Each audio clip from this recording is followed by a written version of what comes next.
Hey guys, in today's show, I'm receiving Lubomila Jordanova, the co-founder of Plan A.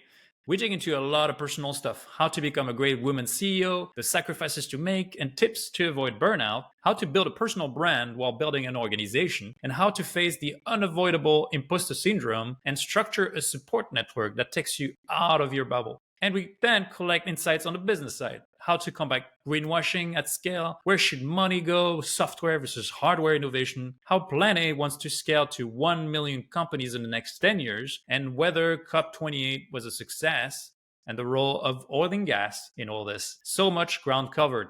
Let's go. Lubomila, welcome to Climate Insiders. Thank you so much for having me, Johan.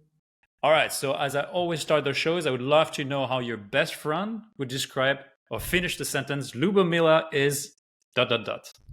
Optimistic, a little bit crazy, and committed and passionate, and someone that you can have a lot of insightful conversations, not only about sustainability, but other topics on. All right, so let me zero in the crazy part. Why are you so crazy?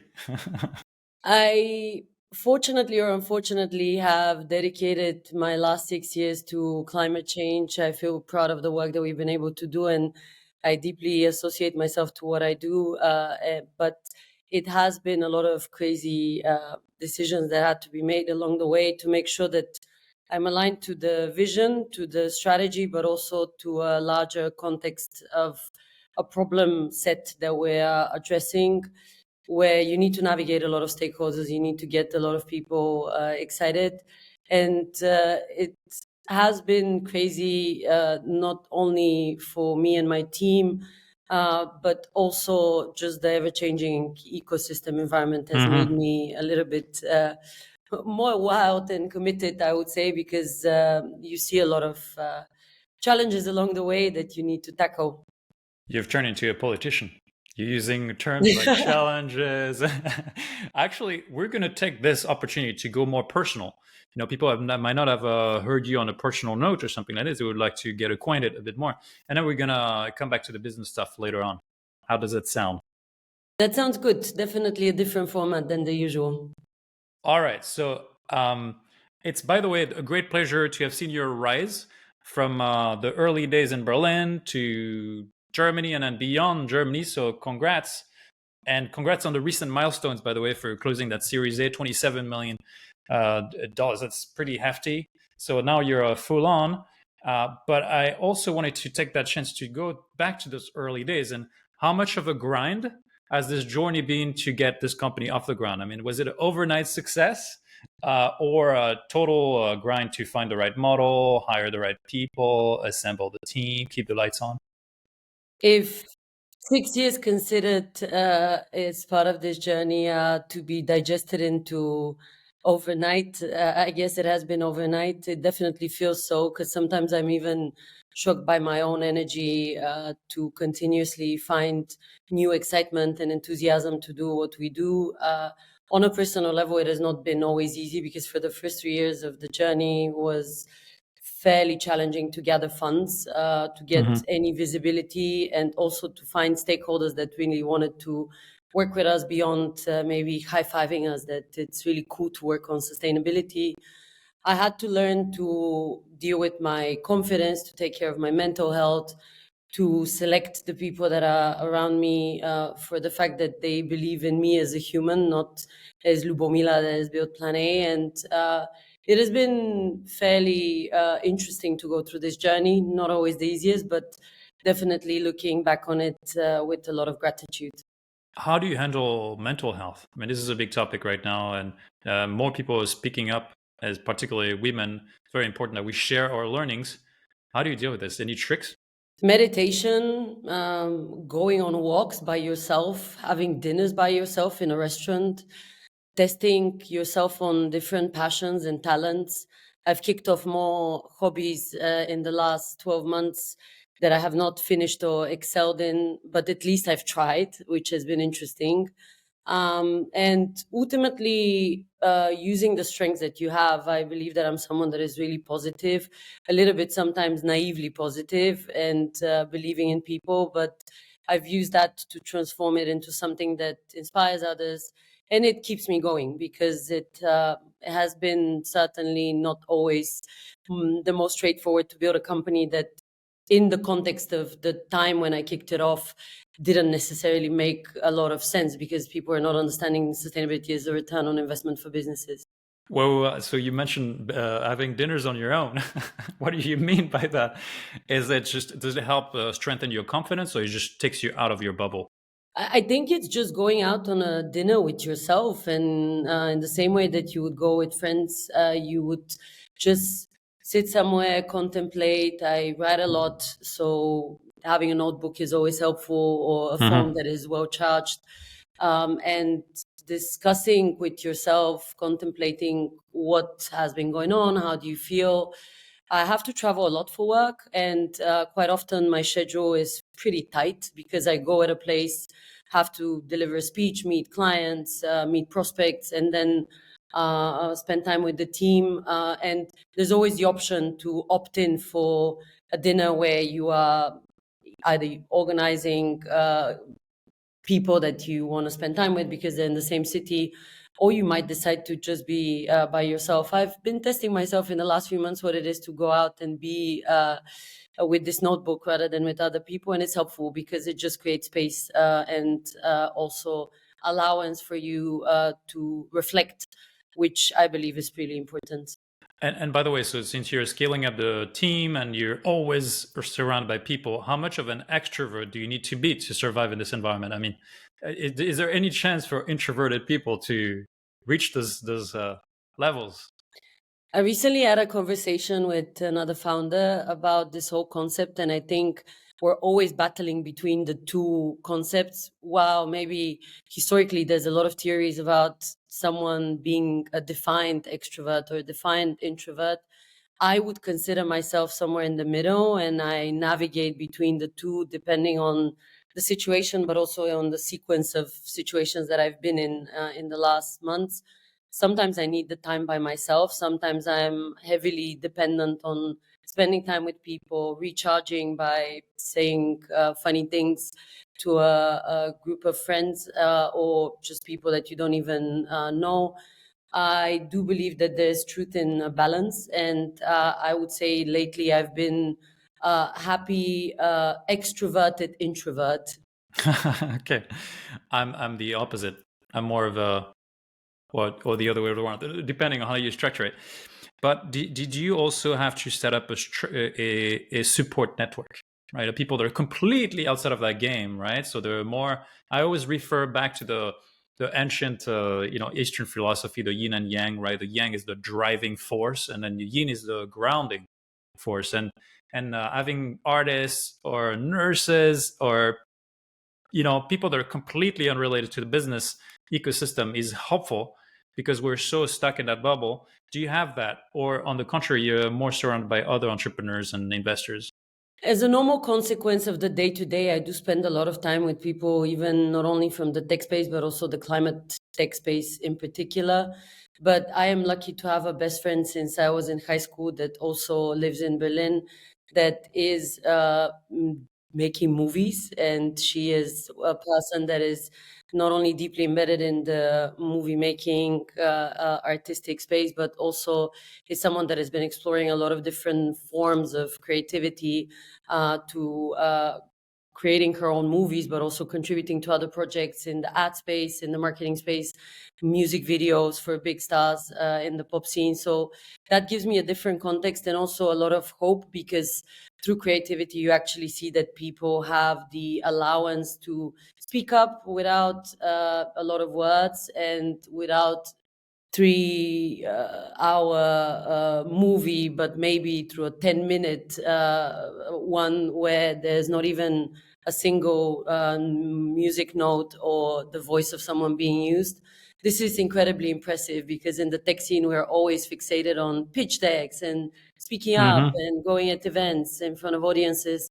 I have a lot of appreciation for different forms of expression, and she's been teaching me a lot about how I can be a different version of myself as well. Did you ever have imposter syndrome? Oh, for sure. And that's because at the end of the day, when you're a woman building a company, first-time founder, you have a lot of big shoes to fill in people's minds, and it has been an interesting journey to also remove myself from this whole competitive mindset, but rather be someone that is a contributor to society rather than a person that is fixated on trying to pretend to be someone else or copy someone else's behavior. Authenticity is a key element to existence, and I think the more we spend time on deliberating on this, the more likely we are to feel fulfilled and motivated by our own life. Can I challenge that a little bit? Because you've been really good at winning that seduction game, which is required to win all the titles and distinctions like Forbes 30 under 30, Obama Leaders, MIT under 35 Innovators. I mean, you've been really good at this. But how does that really work in the background? Is pure authenticity sufficient? Or do you have to seduce people, hang out around the right circles? It seems to be a game of branding and visibility. Funnily enough, Plane has never paid for a single speech that I have given. We've been actually overwhelmed positively by the excitement for the mission that we have, and that has reflected not only opportunities for me to speak, but also a lot of my team members. We have been active on social media before maybe some of these channels were used for education. I remember the time when I was posting 4-5 years back, first stages of Plan A, and I would get 3-5 likes of the post that I was doing, always focus on education. I don't like to brag. Like, I think it's important to showcase success, but only as a milestone that allows for others to build a reflection on you that doesn't require for you to send them emails. And it has been a pure process related to making sure that we work with the problem that we have that is really big, explain concepts, and get people excited to be part of this journey. And since you mentioned LinkedIn, probably right, as one of the social networks that you leverage quite well, any advice you could share on building a personal brand? It seems like it's almost inevitable, and there are two camps. There are those that are kind of tunneling on their product and they want to master the craft, and then they will get the recognition for it. And the others saying that along the way, even if you're kind of faking it until you make it in a sort of way, because this is what it takes, right? It's a step case kind of scenario. Any advice on building a personal brand? Should you kind of go all in? Should you grind and figuring out on your own? There's never been a recipe for success for me for this particular topic because there's never been a strategy behind it. The truth is, up until a few weeks ago, I was managing the marketing team in Plan A. We're now lucky to have an incredibly seasoned professional, Carol, that just joined us from LinkedIn, funnily enough. But the reality is that we have been over concerned as a company on education, and that has helped a lot. I believe that anyone that is looking into connecting the dots between their mission for their business to maybe reflection on them as a leader needs to understand that they come to this kind of network, be it LinkedIn or others, with specific know-how that others can benefit from. And this is the only way you can gain the possibility of others engaging. For us, this has been an incredibly inspiring channel to find not only talent, but also connect the dots between projects and support people, support communities, and also find companies that trust us and showcase why already companies are trusting us for a while. And so you started planning 6 years ago, but there's really been an acceleration on your presence at events, panels, speaking engagement. Was it a winning strategy? Is sort of trying to plant the flag in as many places as possible to be there and the voice? Did it pay off? I mean, clearly it did for you, but is it the winning strategy from a marketing perspective? I work against the clock, and that's really problematic because when you're fighting climate change, when you're supporting businesses to transform, when you want to make sure that they stay economically viable, you know that there's a timeline. And the legislation is one element to it, but just statistics about climate change are showing that we have 5 to 7 years really to fix things with a lot of power, a lot of capital, a lot of intensity, resources, and also intelligence related to decision makers being involved. I've not gone on stages to build my own brand, but really to be there to inspire people and excite people to go on this journey themselves. And we have been making sure that we stay relevant by never saying the same story, by always explaining the progression of this community, but also making sure that we connect the dots by others. It's never been about me. It's always been about the importance of the topic, the importance of economic stability, and how this connects sustainability and progress for humanity. So has it been a strategy? I don't think so, because as I said, there's been very little resources up until a few years back for the company. We've just always been striving for stability of the economy and the prosperity of humanity, which pays off to the extent that one day we see climate change finish. At this point, we're not done yet. Just one can't help but wonder how you're managing to juggle with all this, right? So be kind of the marketing head, being present everywhere. You say that you're hopping from one flight to the other, a conference to another. It's just a non-stop grind, and yet handling also the internal matters, right? Is the right? How do you do all this? Did you hire someone, or did you have to assign someone internally to be the internal minister, and you're kind of the foreign minister? No possibility for planning like that, because the truth is the growth has been mostly accelerated in the last 1.5 years. I have been an incredibly disciplined person for the last few years in terms of how I manage my time. I've been studying a lot of tactics, reading a lot of books about this, but also trusting my intuition when I know someone in the company needs my help. There's also a very solid operational excellence approach that I've developed. The juggling has been true to the extent that maybe people see on the outside that there's a lot of speaking at conferences, but I adore the most spending time with my team and making sure that they are empowered, they get the opportunity to learn from me, from the external engagements that we have. And I love spending time to another stakeholder that I believe is also internal, and that's our clients.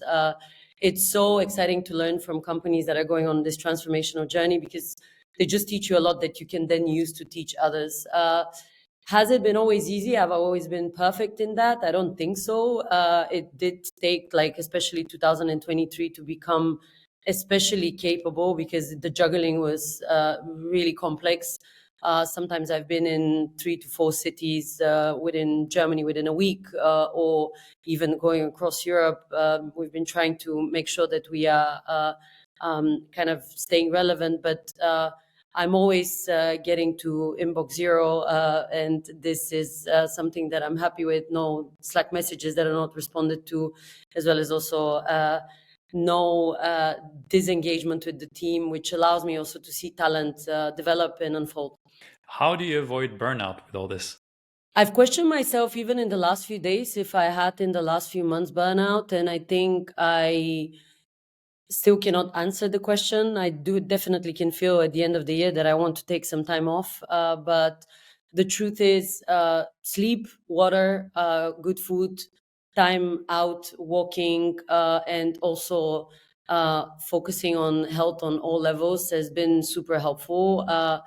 And going back to what I said earlier, time with good people in a nice community, also sometimes when needed in front of the notebook, helps a lot, because it has allowed me to see that I need to rely on others. Like, I'm in a team of 100 and plus people, and the company is not an extension of me. It's the job of every single one of us to contribute. So burnout is only possible if you're trying to overcompensate for someone else, maybe not delivering on their own work, or them not being empowered. So focusing on this bit probably allows for you to not demotivate yourself or lose energy.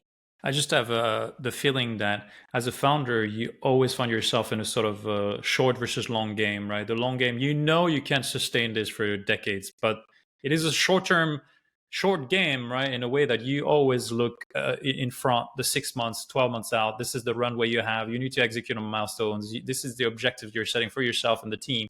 And so if you consider a sort of battery, your life vitality, you're kind of making a trade-off, saying I'm going to tap into this even though I'm going to get white hair, wrinkles, and it's going to affect my physical health, because it's going to pay off over the long run. But I know internally that I just can't sustain that. Do you feel that way, or you could sustain this forever? Honestly speaking.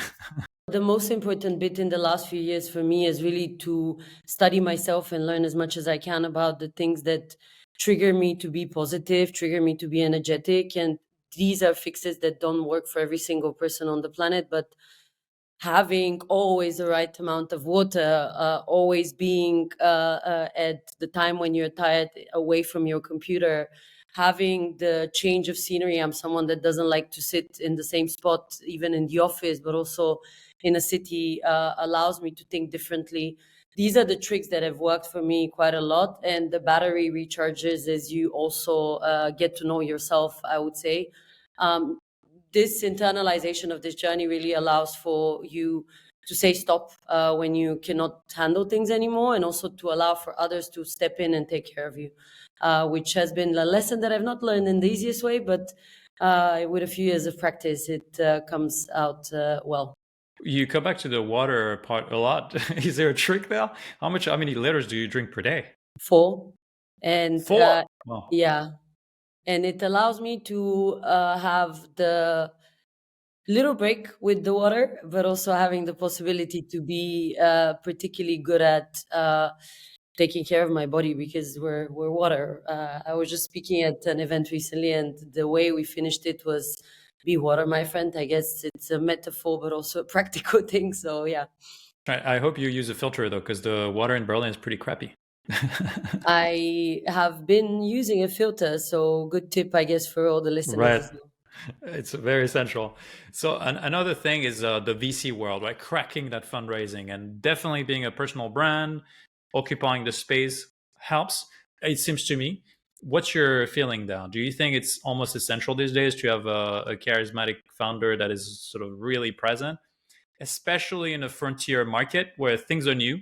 I mean, let's face it, most of the climate tech VCs are still trying to figure things out, especially on the hardware side. But the generalist VCs want to tip into the software land to greenify their portfolio in a little bit, in a way. But they don't have the expertise they're trying to learn.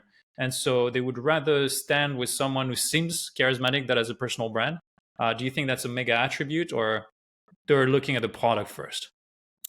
A sustainable business is one that is only sustainable not only environmentally but also economically. And we've been lucky for the last 3.5 years to be supported by some of the most prominent, but also from a personal perspective, I can confirm, helpful VCs: HV Capital, Demeter, Keen, Lightspeed, also Illusion, a lot of founders of phenomenal companies of the likes of Supercell, Zalando, Flixbus, Ivan, Smartly, Volt.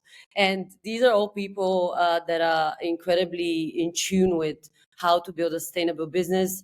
The founder is a key element to the success of a company, but the founder is never alone, because execution is only as good as the team is good. I have been assessing a lot the climate tech space and the climate tech investors.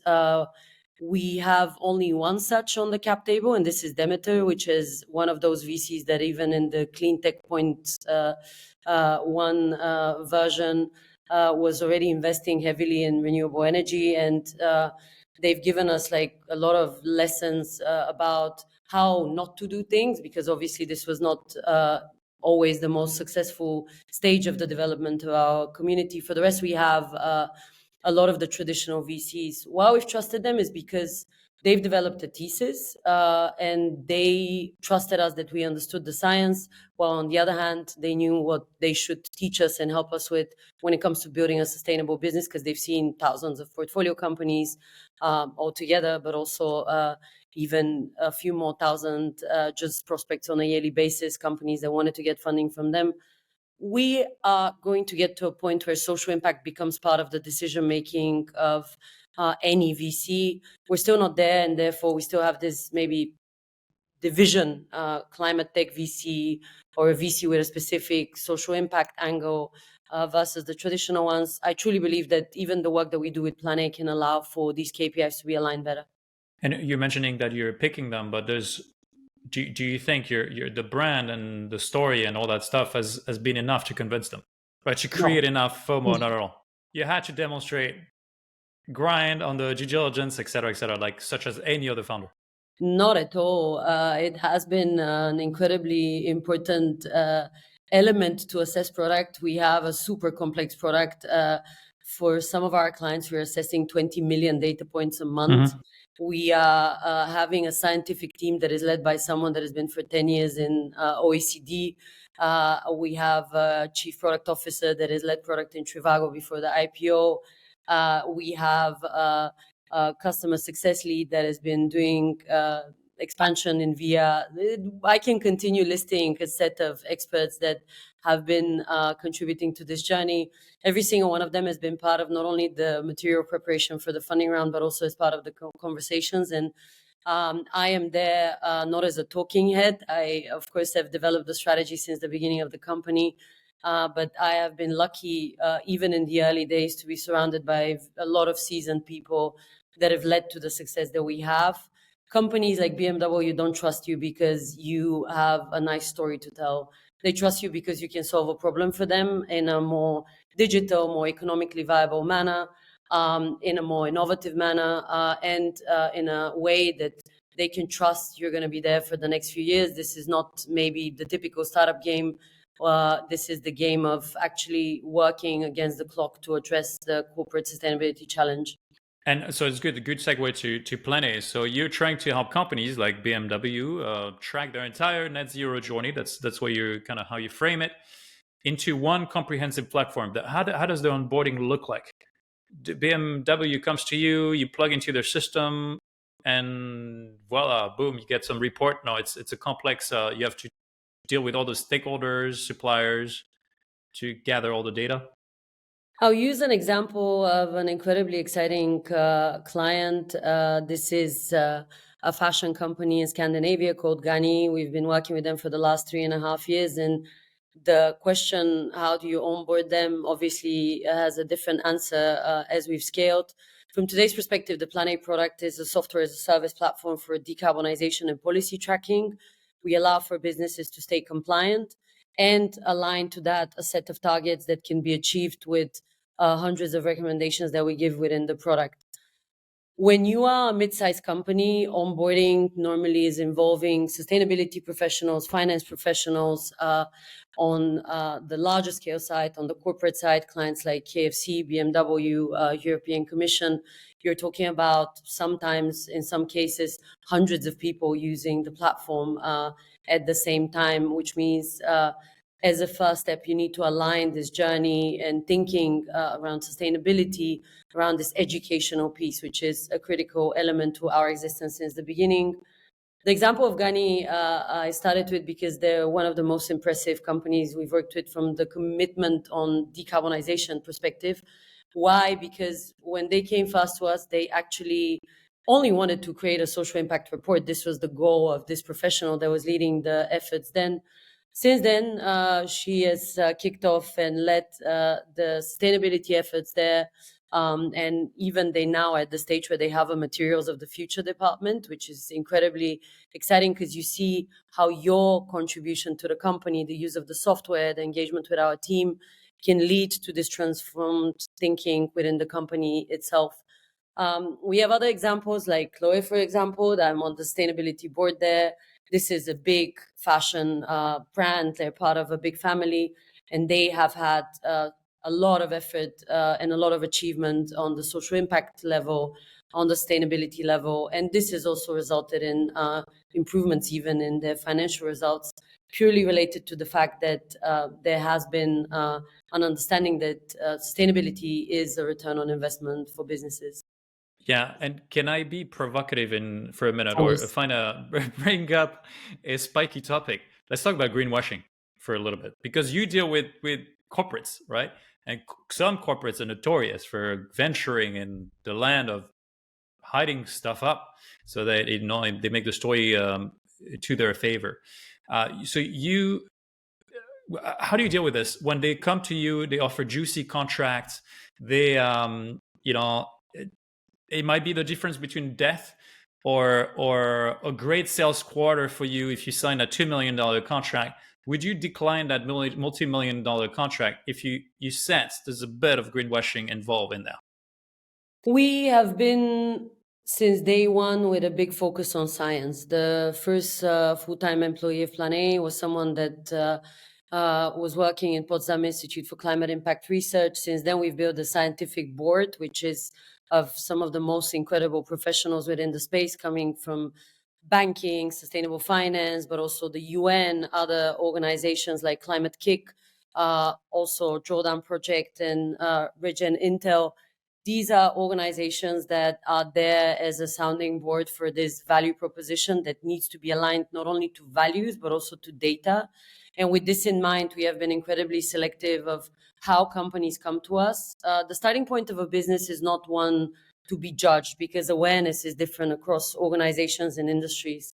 Sometimes businesses come to us and they are overly fixated on this compliance topic. They're like, we want this ESG report, we want to tick off the box, we want to make sure that we are aligned with the law. And this is a totally legitimate way to kick off. Our job after that is really to make sure that they develop a mindset, a psyche about the importance of investing in sustainability on a transformative for the business level. Other companies that have come in the past to us saying we just want to do some offsetting have been kindly suggested to go to some of the other companies that are in the space. And we have been absolutely respectful to these value propositions, because if the project is validated, if the project is certified, if there's data behind it, observation, even sometimes with satellites, this allows for you to know that your money are doing the good work.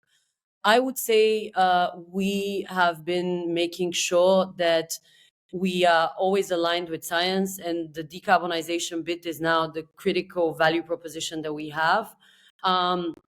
The good news is that legislation is helping anyone that has maybe wanted to sell sustainability without doing sustainability to know that they don't have any more business to do. And why I'm saying this is, in the UK, there's the Green Labeling, Green Advertising Act that came in place.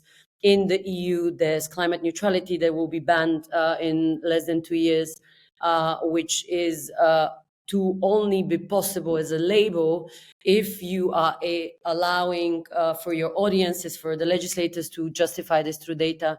These are signals that the greenwashing history of companies is not going to be allowed anymore. We're lucky to work in segments which are really prominently out there, so we can be tested because the logos are on our website.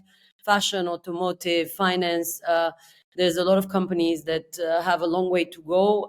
The reason why we have trusted to put our name behind them is because we have seen the decision maker within the organization that is willing to put budgets behind decarbonization.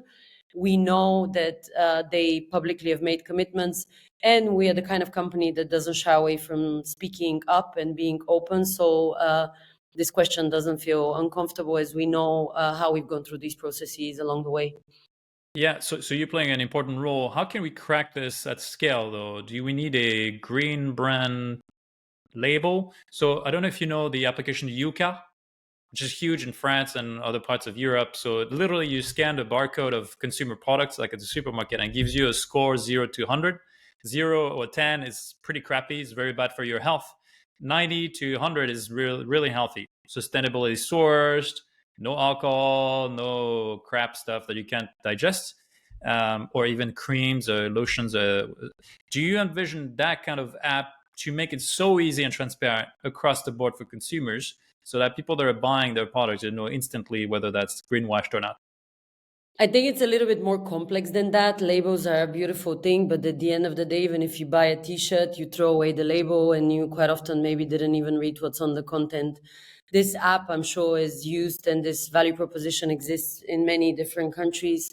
What I trust is much needed is the depth of understanding that the transformation of a business starts from people. And when you're talking about corporates, you're looking into hundreds of thousands of employees in some cases that might comfortably be bashed publicly because they didn't immediately change their value proposition. We need to understand that behind every company, there's a history.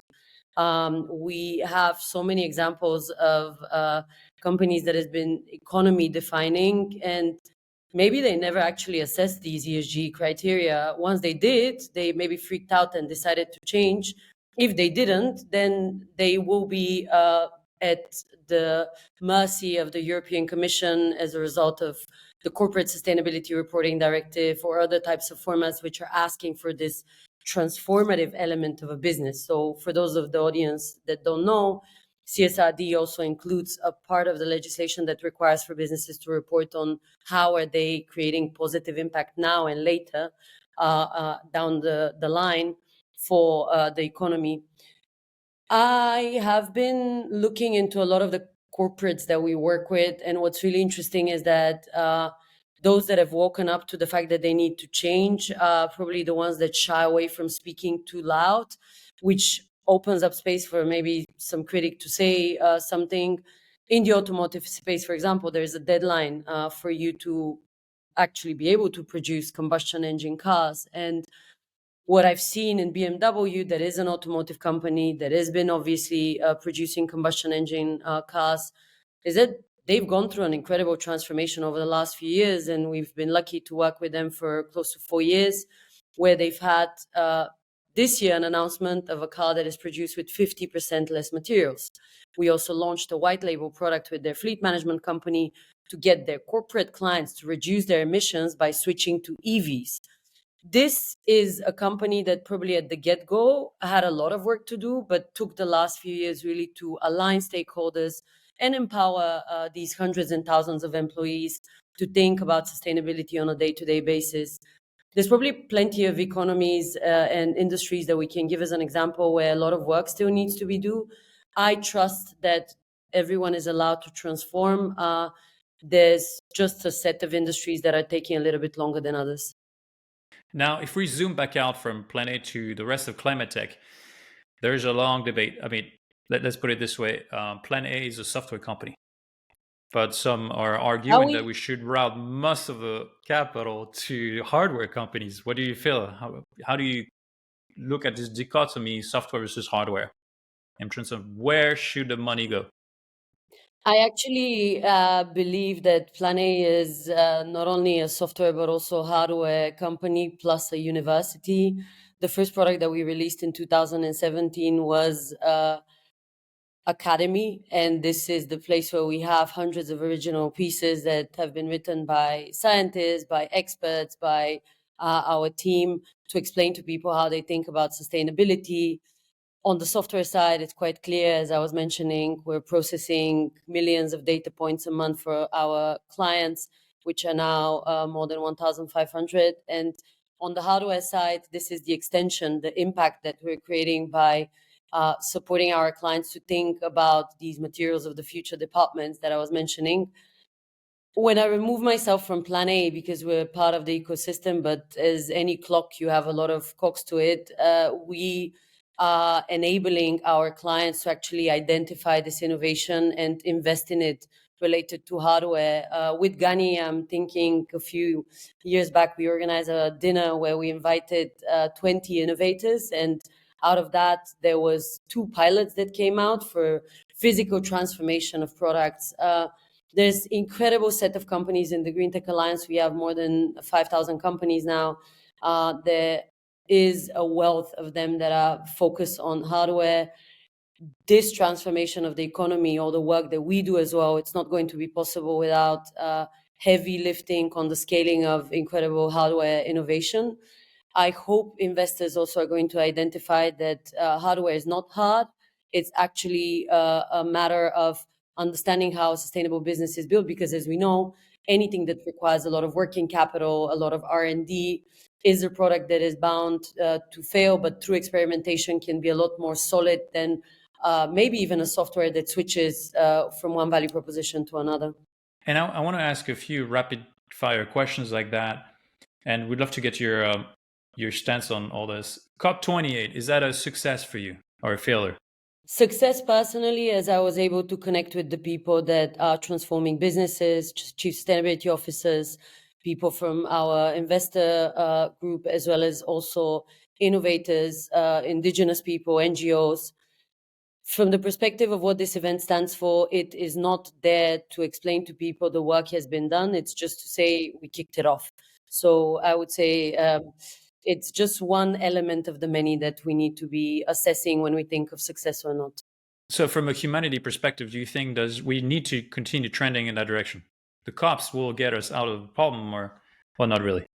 If we rely on one single event to try to get us out of problems, we're probably not really good at studying history. History has showed us that there's a sequence of events that lead to a domino effect that changes the trajectory of history. And the only way we can scale our capacity to have positive impact on humanity individually and also as communities is when we learn from the past.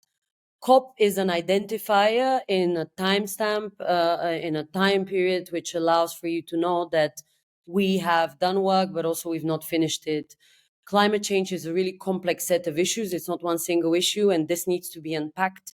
And everyone needs to do their bit, be it on waste management, on water, on biodiversity, carbon accounting, other topics, to make sure that we're all aligned alongside a value proposition that is better for humanity. I don't get disappointed by these events. And the reason why I participate in so many is because I truly believe that each one of those is allowing for us to see progress, but also to see regress. If we're not learning, then probably we've missed something. The role of oil and gas, in your opinion, or if we were to flip the question around and say, would you take oil and gas money on your cap table or We have financial institutions on our cap table that definitely have a part of their portfolio related to oil and gas. The reason why we started working with them is because they not only publicly, but also in the way that they've been working with us in the last 2 years, have validated through investment that they are funding decarbonization. And we act as a vehicle for this to be assessed, validated, certified, and then translated into financing that they would do. Oil and gas is an interesting industry because they have obviously horizontal contribution to the economy, because they are the reason why plastic exists. They're the reason why transportation, logistics exists. The biggest challenge that I have and why we don't work directly with oil and gas is because we have not seen significant amounts of investments in renewables as part of the portfolio of the investments that they're making. And while we've been confronted with opportunities to start working with them, I even think of a project where we were offered like a significant amount of money at a time when 7-digit deals did not exist on our balance sheet. We said kindly no, because they bluntly told us, we're just going to use your name and don't expect anything else to come out of that. And so that's kind of a sort of a greenwashing 2.0 in a way, right? And what do you think of carbon offsets along the same lines, used at scale by airlines in particular? What do you think of those? Carbon offsets have gone through a big set of challenges in the last few years as an industry, because there's been a clear justification that when an industry is commoditized too early, there is maybe an opportunity for mismanagement of resources. I believe in offsets credits as long as there is clear data behind them. There's a way for you to track what has happened and for you to show a return on investment on this contribution to a community or contribution to solving a big scale problem or the scaling of renewable energy. There was an interesting set of discussions at COP specifically dedicated to biodiversity credits. And for me, this maybe goes into offset 10.0, where rather than thinking of CO2 is translated into some numbers of credits, you rather consider this as our protection of the biodiversity, our protection of the natural habitat, and also species, allows us to really scale the efforts of an organization that is making sure that nature is in a good shape down the line and improves, as a lot of these projects also work to improve a certain set of communities. Carbon removals have obviously been growing a lot in prominence. We work with different sets of partners, and one that is also a Lightspeed portfolio company, Supercritical, is doing an incredible job. I would say the most important bit is, when we talk about any kind of credits, is really to fixate on 3 things: data, tracking and transparency along the way of the existence of the credit, and finally longevity of the community contribution. How do we make sure that this is not a monoculture plantation of trees? How do we make sure that this is not a renewable energy park that is displacing people? These considerations are to me important, and this is how we've been also selecting partners along the way. And final question, because time is running out, as Plan A, what's the end game for Plan A at the company level? What do you tell your employees? The sort of vision 2035? We're lucky to work on a topic where the end game for every single person that works in this company is a little bit more complex than simply saying this is the timestamp for the exit, for the IPO. Rather, we really want to have a positive contribution on the economy. For us, the key KPI is the transformation of over 1 million businesses within the next few years. And that is something we're working against the clock on. And with a lot of dependency on unfolding value chains for our clients. The most inspiring bit, of course, is making sure that the team is happy and is able to deliver on this. And that is kind of a correlation of two elements, how you externally are contributing, heavily dependent on the internal side. Well, thanks so much, Lubomila, for this awesome conversation. Really appreciate it. Very insightful to follow your journey. I wish you to address this 1 million customers in the next decade. That is 100x fold to what you have right now. So we don't have problems with fast payment. Thank you so much. Thank you so much for having me. And thanks all of you guys for tuning in.